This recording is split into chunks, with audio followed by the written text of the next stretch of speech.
Responsible investing and ESG considerations, which stands for environmental, social and governance considerations, has been a key part of our investment process here at Fisher Funds for many years. And I'd point out that it applies to all of our portfolios. We don't have one set of rules for one or two ethical funds and another set of rules for everything else we invest in.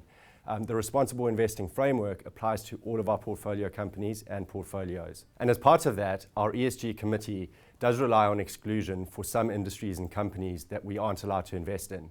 But we use that tool of exclusion really carefully. Exclusion is quite a blunt instrument, and in some ways it can make the ESG decision-making quite easy because it gives you a very clear answer. A company or an industry is either in or out. It's either a yes or no decision. But we think that investment managers should not be given a free pass on what's a vast area of grey that sits between that yes or no decision. And as part of our responsible investing framework, our ESG committee spends quite a lot of time evaluating that grey area. And we do that principally through the tool of engagement. So when an ESG issue arises, we'll get on the phone and we'll speak to our companies and we'll deal with the issue through dialogue. This is one of the advantages that comes from being an active investment manager and knowing our companies well. We can pick up the phone and speak to them. So we'll try dialogue as a first instance of engagement.